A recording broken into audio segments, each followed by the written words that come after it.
Hello guys, म चाहिँ आज घर आएको छु हैन। आज हाम्रो यहाँ गाउँमा पूजा छ, पूजामा घर आएको छु। अनि हाम्रो यता हाम्रो आमा हुनुहुन्छ है, उहाँ चाहिँ मेरो आमा हुनुहुन्छ हैन। उहाँ चाहिँ हाम्रो काकी आमा हुनुहुन्छ हैन। उहाँ चाहिँ बच्चैदेखि आमा र काकी आमा दुईजना फाइट गरेर उहाँको छोरी र म चाहिँ लास्ट मिल्थ्यौँ। लास्ट लहर्थ्यो नि त तपाईँहरू त हैन। अहिले माया गर्दै रहेछन् कहिले कहिले मात्र घर आउनु भएर होला माया गर्छन् अति नै अहिले चाहिँ हैन। हाम्रो गाउँभरिको हँसाउने चाहिँ हाम्रो काकी आमा हो है। हामीले खाट भात्ने गरी हाँसेछौँ एक वर्ष तिजमा हो। अनि धेरै वर्ष पछाडि हामी चाहिँ लगभग धेरै वर्ष पछाडि यसरी बहन पाएको छ। हाम्रो काकी आमाले लास्ट चस्मा सुहाउँछ। खोइ दिदी चस्मा लिनु त।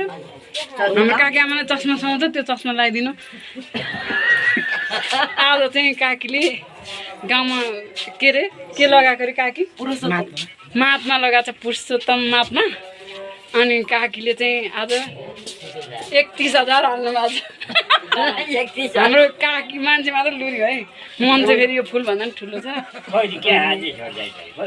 काकीले चाहिँ एउटा दुईवटा झिँगा नै आउँछ। अघि त्यो हामीले उखाएको थियौँ नि त मेवा सेवा आँपसाप। अनि हाम्रो काकी चस्मा लाएर दामी भएको छ नि। के भन्नु छ भन्नु? केही छैन भन्ने। विदेशतिर बस्नेहरूलाई आफ्नो छोराछोरी ज्वाइँ के भन्ने सबैलाई आऊ भन्नु न। सबैको राम्रो होस्। अनि त्यसै गरी हाम्रो आमा हुनुहुन्छ यहाँ। हाम्रो मम्मी चाहिँ अघि फरेर खोलेर बसिसक्नु भयो भैँसीको कोठा जामालाई। उहाँ चाहिँ मेरो बाबा हुनुहुन्छ। बा हामी चाहिँ मेरो गाउँको छोराले हेर्नुहोस्, मेरो हाम्रो बुढाबुढीको तीर्थ यही हो, खुसी हुनु। ओ त मेरो माइली दिदी हुनुहुन्छ। मेरो छोराछोरी चाहिँ खुसी हो, मेरो तीर्थ यही हो। तीर्थ यज्ञमा बसेर मजाले होममाथि गर्नुभएको थियो। अनि आज चाहिँ हाम्रो बालाई पनि सम्मान गरेको। बाउले पनि आज झ्याप्प 25,000 कति 5 कति समथिङ हाल्नु भएको छ हाम्रो बा पनि। हाम्रो बानी मान्छे लुरे भए पनि मनको चाहिँ एकदम धनी है। फेरि यत्रो घर छ हाम्रो बाको ऐनमा। केही भन्नु छ छोरीको भ्लगमा? सबै ठिक छ। दाँत लाएर खेतान रोपेको छु। भोलिपर्सि फल्छ।